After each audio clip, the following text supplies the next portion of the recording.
Allah hari-hari ini sedang mengajari kita.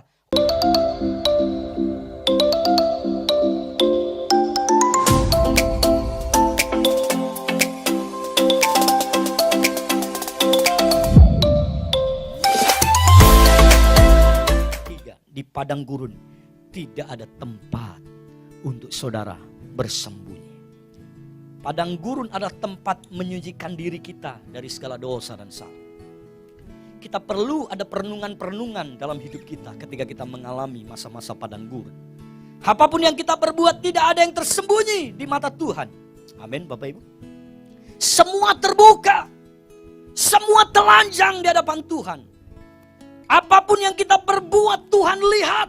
Orang tuamu, pemimpin rohanimu mungkin gak lihat engkau. Secara kasat mata 24 jam mereka gak bisa mengawasi hidup kita. Tapi dengar, ada sepasang mata di surga yang melihat kita. Kita mungkin pelayanan di hari Minggu atau hari-hari yang lain. Dan kita tetap berbuat dosa di hari-hari berikutnya. Mungkin pemimpinmu gak lihat. Tapi dengar baik-baik. Tuhanmu melihat. Oleh sebab itu haruslah engkau berpegang pada perintah Tuhan Allahmu dengan hidup menurut jalannya yang ditunjukkan dan dengan takut akan Dia.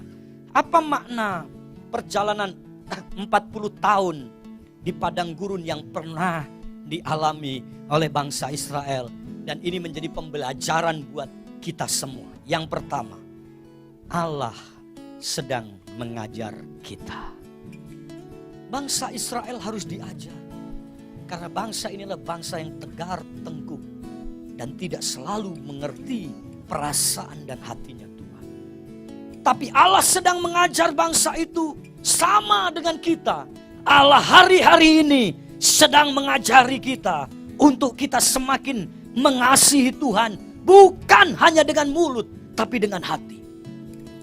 Bukankah ada ayat berkata, bangsa ini mempermuliakan aku hanya dengan apa? Bibirnya saja. Ya. Mempermuliakan yang pertama harus lewat hati.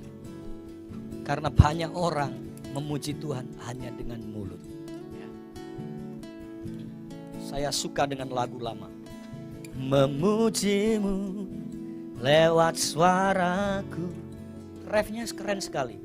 Tak cukup hanya ku memuji. Terus tak cukup hanya ku bernyanyi, melakukan firman-Mu. Apa? Itulah pujian sejati. Jadi pujian yang sebenarnya adalah bagaimana hidupmu itu menjadi pujian untuk Tuhan. Orang lain melihat hidupmu adalah pujian yang hidup. Bukan engkau waktu menyembah bakso roh yang kuat. Oh ya kan? Dari sandal lawas, sandal baru. Enggak saudara. Kita memuji Tuhan lewat hidup kita.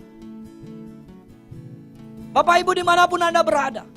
Pujianmu adalah hidupmu sendiri. Katakan amin. Hidupmu adalah pujianmu. Pujian yang sejati adalah ketika engkau melakukan kebenaran firman Tuhan day by day, hari lepas hari, detik lepas detik. Jangan hanya tiap